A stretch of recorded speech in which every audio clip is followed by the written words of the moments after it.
meus amigos! Sejam bem-vindos! Começa agora mais um podcast bíblico, de onde você nos acompanha, seja da televisão, seja do nosso canal do YouTube. Seja muito bem-vindo! Vamos estudar mais da palavra. Já prepare a sua espada, a sua Bíblia Sagrada e abra no Novo Testamento, no primeiro livro, aliás, o primeiro evangelho de Jesus, segundo escreveu Mateus. E já abra no capítulo 16, que esse é o capítulo que vamos estudar no dia de hoje. E muitos assuntos, o fermento dos fariseus, a confissão de Pedro e também o discípulo de Jesus deve levar a sua cruz. Assuntos extremamente necessários para nós e Deus quer falar ao seu coração. Então fica ligadinho desde agora até o final desse programa, porque se você nos acompanha, você bem sabe que nós sempre finalizamos com chave de ouro, com o comentário do missionário R.R. Soares.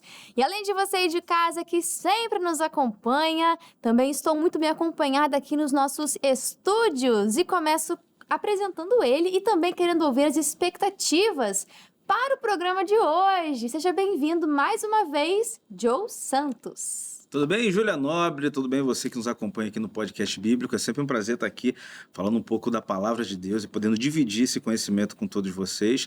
E a expectativa é sempre as melhores, né? Porque quando a gente fala da palavra, quando a gente fala de Jesus e de tudo que ele fez por nós, é sempre muito bom, né? Exatamente, é um remédio para a sua alma. Então se ponha aqui aos pés do Senhor Jesus, você está escolhendo a boa parte, você está sendo como Maria.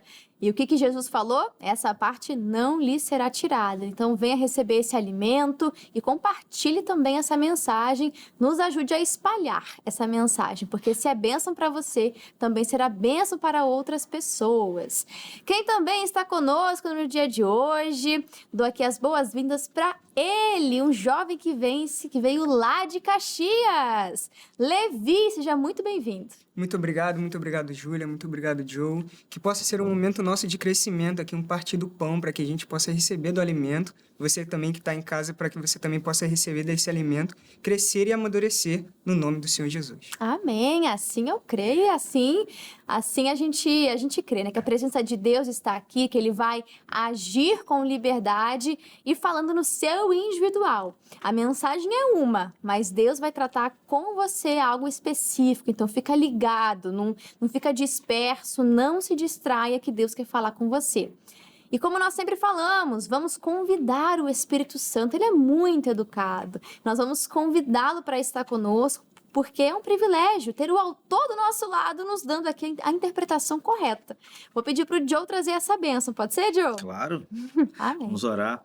Senhor Deus, querido Pai, queremos agradecer por esse momento, que o Senhor está junto conosco e pedimos que Teu Espírito nos guie, meu Pai, em tudo, abrindo a revelação da Tua Palavra para que possamos entender, meu Pai, aquilo que o Senhor quer para as nossas vidas, para o nosso coração, aqueles que estão em casa nos acompanhando, que verdadeiramente a Tua Palavra, ela fale, ela traga transformação, ela traga cura e todo o entendimento que nós precisamos para vencer.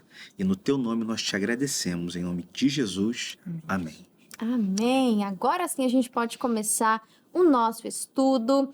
Lembrando, Mateus capítulo 16, nós estamos aqui naquela quarta sessão. Lembra que há algumas divisões? Estamos na quarta sessão e aqui são acontecimentos cruciais que vão revelar cada vez mais o caráter messiânico de Jesus Cristo. E nesse capítulo a gente já começa com o sinal de Jonas, né, que é o pedido de um milagre. Vou ler com vocês aqui. Alguns fariseus e alguns saduceus foram falar com Jesus. Eles queriam alguma prova contra ele. Olha a intenção do coração. E por isso pediram que ele fizesse um milagre para mostrar que o seu poder vinha mesmo de Deus. E Jesus já tinha feito tantos e tantos milagres. Ele já havia sido questionado aqui pelos fariseus, mas eles insistem, né? Mas Jesus respondeu: de tardinha vocês dizem, vamos ter bom tempo porque o céu está vermelho. E de manhã cedo dizem, vai chover porque o céu está escuro.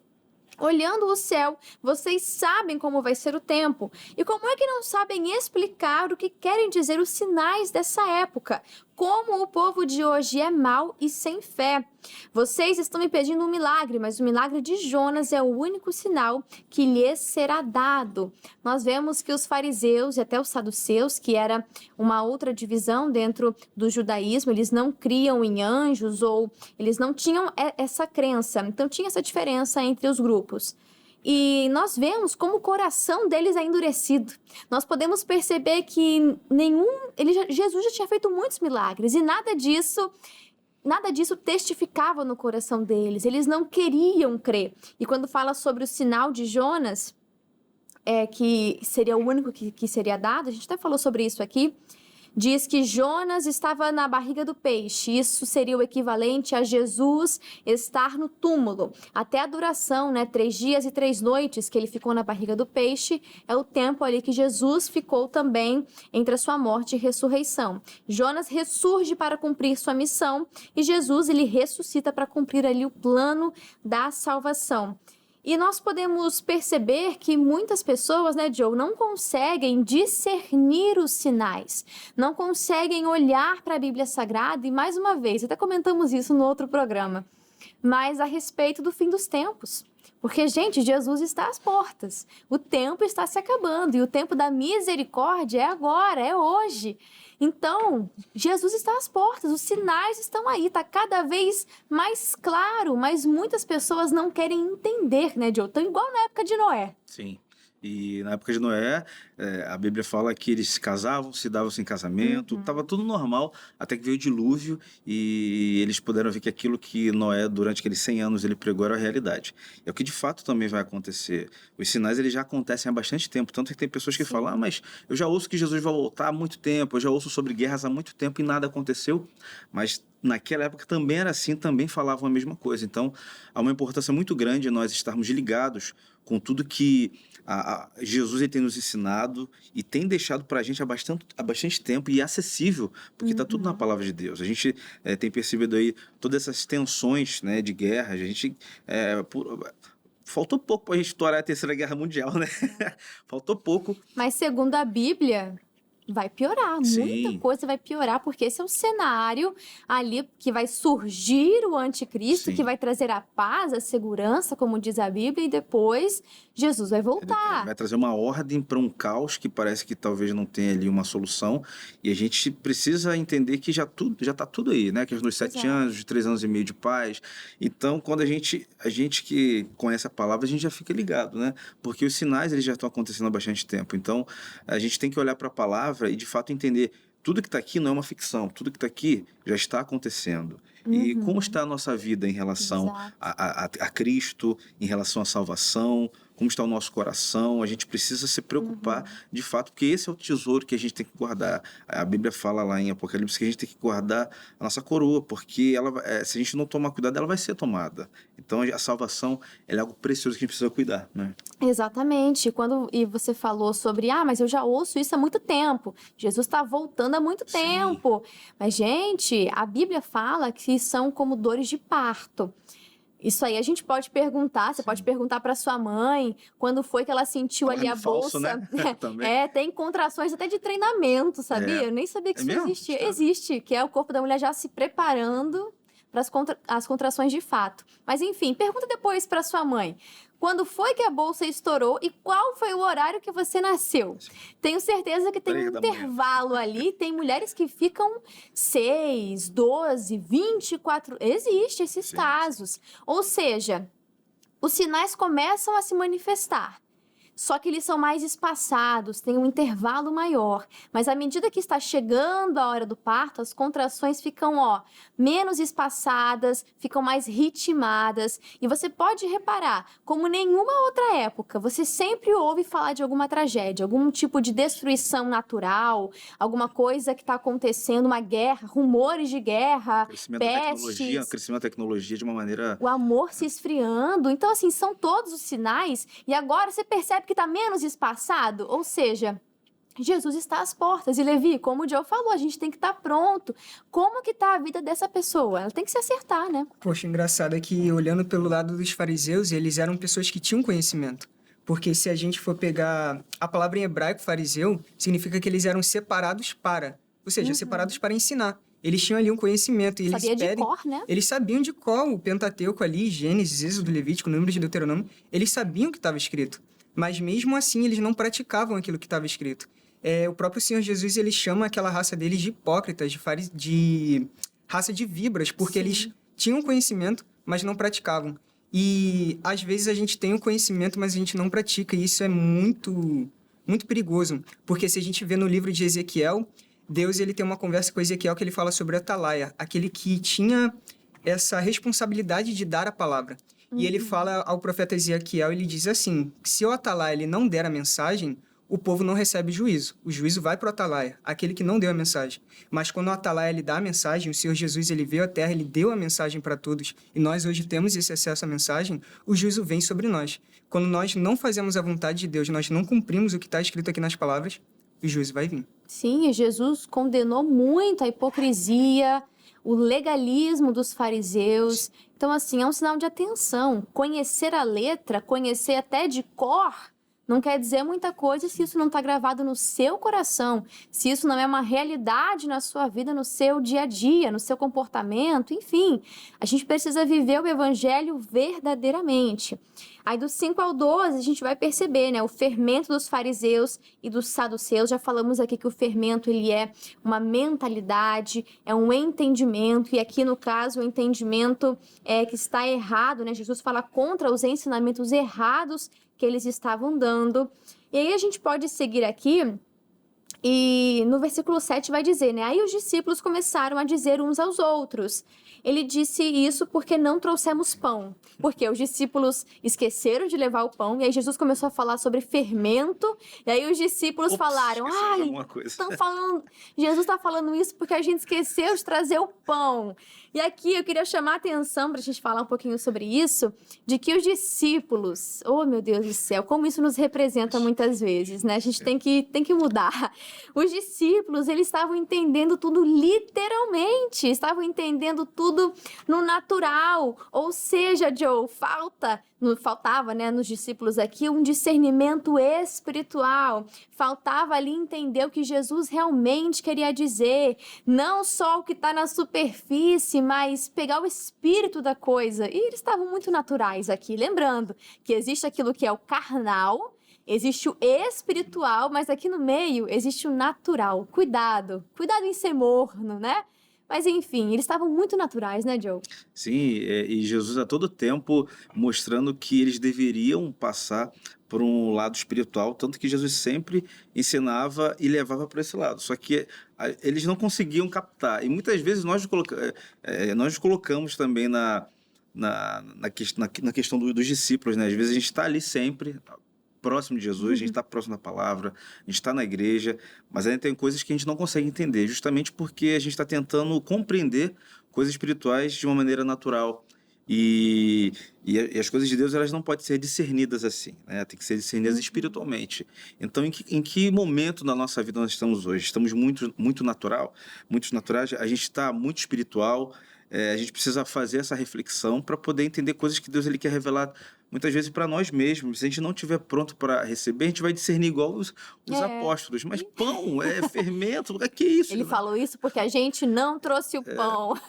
Eles estavam muito naturais. E você citou um texto que eu até separei aqui, de 1 Coríntios 2,14. O homem natural não compreende as coisas do Espírito de Deus, porque parecem loucura, e não pode entendê-las, porque elas se discernem espiritualmente. Mas, se você é espiritual, aqui vai dizer, o espiritual discerne bem tudo, e ele de ninguém é discernido.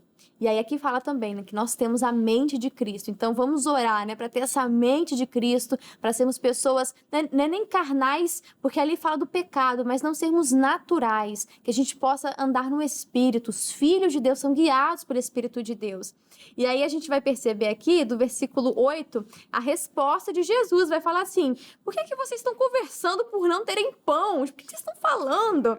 Como é pequena a fé de vocês? Ainda não entenderam, não lembram dos 5 pães que eu parti para 5.000 homens? Quantos cestos vocês encheram? E aqueles 7 pães para 4.000 homens? Quantos cestos vocês encheram? Vocês não entendem que eu estou falando que eu não estou falando a respeito de pães? Aí ele fala de novo aqui sobre o fermento dos fariseus e dos saduceus. Então a gente vê Jesus aqui lembrando os discípulos. E Levi, a gente tem essa facilidade em esquecer aquilo que Deus fez, aquilo que Deus já proveu. A gente vê isso, por exemplo, o povo que estava no deserto, viram as pragas acontecendo ali só para os egípcios, 10 pragas, algo assim, realmente sem explicação. E quando eles saem, tem um mar vermelho, a provisão de Deus no deserto, o maná, era o fogo que aquecia de noite e tinha aquela coluna de nuvem que deixava ali fresco durante o dia. Mas a gente se esquece fácil, né, Levi? A gente esquece muito fácil. Poxa, até falando do povo de Israel, eles tinham ali um maná diário. E era a promessa deles terem um maná diário. Mas se a gente pegar o texto, eles queriam guardar parte. E mesmo eles guardando, tipo assim, Deus falou, olha, cara, se vocês guardar, vai acabar estragando. Eu falei, vou dar para vocês todo dia. E o povo de Israel mesmo assim não confiava. Deus, ele falava, o amanhã é meu, pertence a mim, deixa que eu vou prover. E o povo de Israel mesmo assim, diariamente. E às vezes a gente pensa que é uma questão de falta de fé. E aqui no versículo 8, 9 aqui, Jesus, eu vou ler na NBV, ele fala, Jesus sabia que eles estavam discutindo e perguntou-lhes, ó homens de tão pequena fé, por que estão preocupados por não terem comida? Às vezes não é uma questão de falta de fé, mas a nossa fé está muito pequena. E o próprio Senhor Jesus, ele vai dizer que se a gente tiver uma fé do tamanho de um grão de mostarda, a gente tiver montanha, mova-se, ela vai se mover.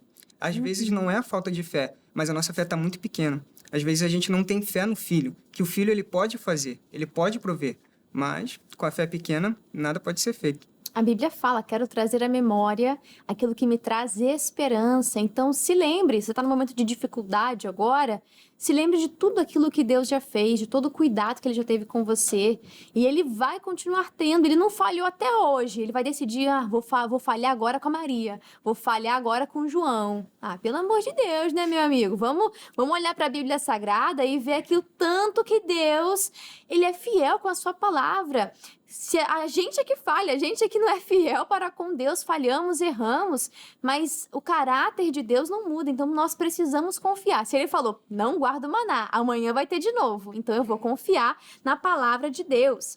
Do 13 ao 20, a gente vai ver aqui a afirmação de Pedro, e aqui é muito interessante, né? A pergunta que Jesus faz para ele, a gente vai ler aqui, ó, o que o povo diz que o Filho do Homem é, no versículo 13, finalzinho. Agora o 14. E eles responderam, alguns dizem que o Senhor é João Batista, outros Elias, outros que o Senhor é Jeremias, ou algum outro profeta, né? Eles estão tentando comparar aqui com o que eles já tinham conhecimento.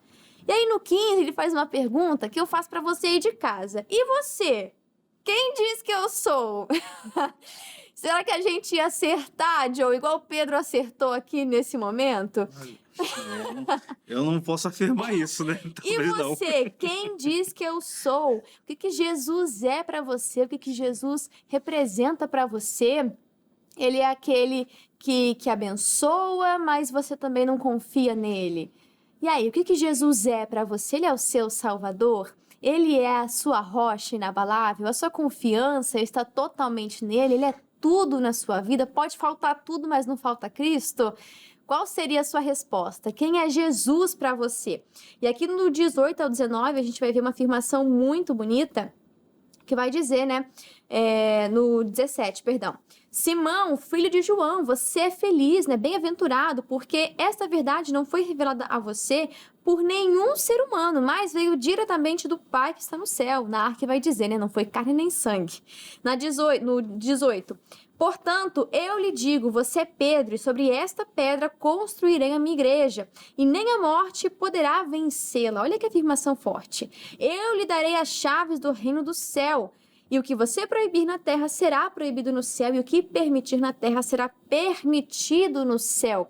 Aqui, Jesus está falando a respeito dele ser a pedra angular, a pedra por onde seria firmada a igreja. E aqui fala, né, as portas do inferno não vão prevalecer contra a igreja do Senhor. Nós vemos isso de que a igreja tem força. A gente acha muitas vezes que a igreja está ali e o inferno está atacando e a gente está prevalecendo, mas Levi, o versículo é muito claro, ele vai dizer que as portas do inferno não prevalecerão. Então, quem ataca é a igreja tem força, a igreja precisa ser ativa, né? Sim, com certeza. Pegando por esse entendimento que Simão teve, aqui a gente vê que não foi um entendimento intelectual, não saiu da mente dele. O próprio o próprio Senhor Jesus ele fala, mas meu Pai que está nos céus. Foi uma revelação do Espírito. E quando a gente faz uma confissão de fé, a gente fala, não, está escrito, o demônio ele não tem ali acesso a nos pegar. Quando a gente fala, não, tudo posso naquele que me fortalece, não, Deus está comigo, Deus diz que estaria comigo até a consumação do século, ali o inimigo ele não vai ter chance contra a gente. E como você estava comentando, ninguém vai ter força para acabar com a igreja. Porque a gente vai falar, não, está escrito. Porque quando a gente usa a palavra, como a mulher do fluxo de sangue, quando ela encosta ali em Jesus, e a gente sabe que Jesus ele é a palavra, quando a gente toma posse da palavra, a gente fala, não, está escrito, está na palavra, ninguém tem chance contra a igreja ela não pode cair. E a gente vendo muito nos tempos de hoje, como o Joe estava comentando antes, sobre a igreja inclusiva, de incluir até o pecado, a gente não consegue fazer isso, não pode fazer isso, porque a gente tem que usar a palavra, porque a palavra ela triunfa sobre o pecado. Exatamente. E a igreja precisa ser ativa, a igreja tem força. E a gente pode ver no começo da igreja, quando a gente vai estudar lá Atos, quanto mais perseguida, quanto mais ali pressionada, mais a igreja crescia, expandia.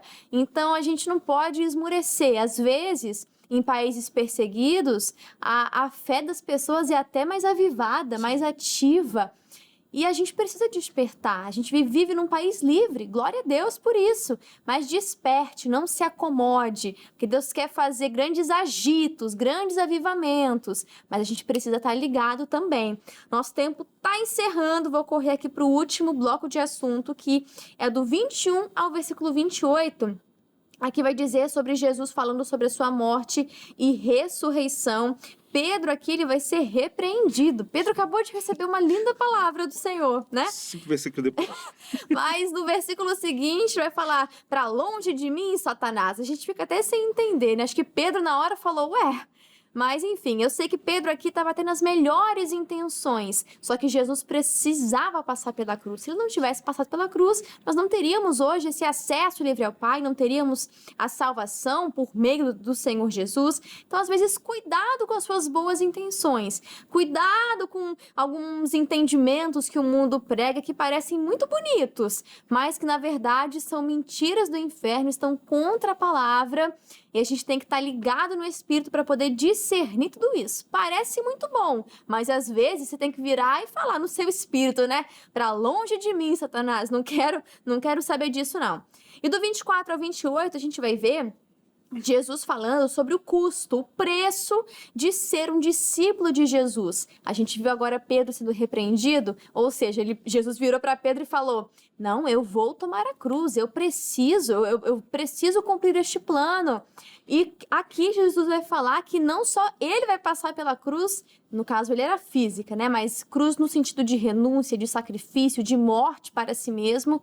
Nesse sentido, os discípulos também deveriam passar pela cruz. Até um parênteses aqui, alguns realmente passaram, né? A gente vai ali ver a morte, os mártires, a gente vê que alguns realmente passaram, mas no sentido do significado, renúncia, sacrifício, morte para si mesmo. Então ele fala que o discípulo, se quer ser um seguidor do Senhor, tem que carregar a sua cruz. A gente vê que, Levi, existe uma cruz para nós também. Isso não pode ser esquecido, passar batido. A gente também tem uma renúncia a ser feita, várias, inclusive, né? Sim, Jesus disse que a porta ela é estreita. Exato. Ela não é fácil. A gente vai passar com uma certa dificuldade. E sobre esse texto, no versículo 24, ele fala, se alguém quiser vir após mim, ou seja, ser meu discípulo, renuncie a si mesmo. E no livro de Gálatas, no capítulo 5, a gente vê que renunciar a si mesmo é viver segundo a vontade do Espírito Santo. Não é mais viver sobre nossa própria vontade. Em Romanos, capítulo 8, a gente vê também com o apóstolo Paulo, ele falando, olha, se você quer ter uma mente renovada, você precisa ter a mente de Cristo. E no capítulo 12, ainda em Romanos, o apóstolo Paulo, ele declara que a gente não tem que viver conforme as leis do mundo, mas conforme a renovação do nosso entendimento em Cristo Jesus. Quando a gente renunciar é isso, é deixar a nossa carne de lado e falar, Espírito Santo, controla aqui minha vida, toma essa decisão por mim, porque só o Senhor sabe a decisão correta. Sim, a nossa alma, nosso entendimento, ele Sim. precisa ser renovado. A sua carne precisa ser crucificada, Sim. né? Paulo vai dizer isso. Sim. Então, é crucificar a sua carne, renovar o seu entendimento e se encher do Espírito Santo que está aqui, revelado, está entre as linhas da Bíblia Sagrada. Como eu falei, a letra ela vai matar, mas se o Espírito está aqui do seu lado, isso vai trazer revelação, entendimento, vai vivificar você. E só para a gente poder encerrar, no versículo 25 e 26, vou ler na Arque agora, que vai dizer: porque aquele que quiser salvar a sua vida, perdê-la-á. E quem perder a sua vida por amor de mim, achá-la-á. Pois que aproveita o homem ganhar o mundo inteiro se perder a sua alma? Ou que dará o homem em recompensa a sua alma? Ué, se eu quiser achar a minha vida, eu devo perdê-la? Ou seja, renunciar, né? Abdicar? Que lógica é essa? A gente vê que no reino de Deus a lógica é totalmente diferente daqui dessa terra. E a gente pode perceber, a nossa sociedade está tão adoecida na mente, no espírito mesmo, porque ela vive tentando achar a sua vida. E o texto é muito claro, quem quiser achar a sua vida tem que perder. Mas quem quiser perder a sua vida, é isso, é ficar tentando buscar em si mesmo, tentar uma explicação para tudo. O sentido da vida está em você abrir mão da sua própria vida. Parece que não faz sentido nenhum, né? Mas é de fato viver para Cristo. Tem uma frase que eu acho muito interessante, que diz assim: para que nasça uma árvore, uma semente deve morrer. E esse é um entendimento. Você quer achar o real sentido da sua vida, não está em você viver para si mesmo, para os seus interesses, mas você viver o propósito do Senhor para a sua vida. E isso envolve muitas vezes dizer não para certas coisas que você gostaria de fazer, mas fazer aquilo que você precisa fazer, para que nasça uma linda árvore, grandes resultados, algo belíssimo. É preciso que uma semente abra mão, né? Preciso que uma semente morra. Então, que a gente possa tem até a música, né? É ele, por ele que eu estou gastando a minha vida, perdendo tudo com amor e com alegria. É difícil, né, quando a gente olha para a lógica humana, mas é sobre isso, é tudo sobre ele, a nossa vida é sobre ele, vem dele e é para ele. Quando você entende isso, quando você pega esse versículo 25 e começa a viver, meu amigo, você vai ver que você está nessa terra aqui por um propósito muito maior. Para a gente poder encerrar, vamos ao comentário do missionário R.R. Soares sobre Mateus capítulo 16, e ele diz assim: Jesus interrogou os seus discípulos a respeito de sua identidade. Então Pedro lhe disse: tu és o Cristo, o Filho do Deus vivo. Essa resposta marca o caráter messiânico de Jesus, o enviado do Altíssimo para a salvação da humanidade. Ora, essa mesma declaração de Pedro é a pedra sobre a qual Jesus declarou edificar a sua igreja. Outras passagens do Novo Testamento confirmam essa afirmação, identificando Cristo como a rocha e não Pedro, o que o próprio apóstolo diz em sua primeira carta. Então o Senhor garantiu que as portas infernais não prevalecerão contra a sua igreja, pois ela está firmada na pedra que é Cristo. Portanto, devemos avançar destemidamente, sabendo que a vitória é nossa. Glória a Deus! Muito obrigada, missionário R.R. Soares, e muito obrigada, Levi, que Deus te abençoe. Também agradeço o Júlia, agradeço o Joe, que possa ser aquela semente plantada para que a gente possa gerar frutos, sabe? Amém. Crescer e amadurecer. Amém, glória a Deus. E volte sempre, Levi, portas abertas. E Joe, muito obrigado mais uma vez. Obrigado, Gianota. Obrigado você de casa. Foi um prazer, Levi, compartilhar um pouco da palavra de Deus aqui com vocês nesse dia. E às quintas-feiras, Às 21 horas aqui no CJC, o melhor talk show do Brasil, Nossa Night. Assista. por pouco não foi Talk Joe. Faltou pouco, ia ser. Faltou muito pouco. Mas é Nossa Night, você não pode perder. Inclusive no canal do YouTube. Lá você vai conferir o Nossa Night e toda a programação do canal CJC oficial. Seja um inscrito, ativa o sininho, não fica de fora não, tá bom? E você aí de casa, muito obrigado pelo seu carinho. Já estude Mateus 17 e volte para o próximo podcast bíblico para a gente poder estudar ainda mais sobre o caráter e a missão do nosso Deus. Pessoal, fica aqui o meu abraço. Deus abençoe e até mais.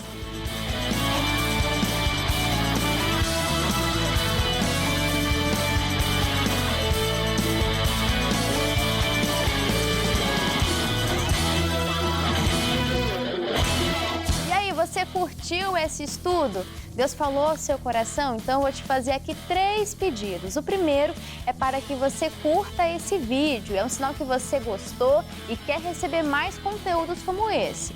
Também vou pedir para você estar comentando, interagindo, participando com a gente aqui nos comentários, tá bom?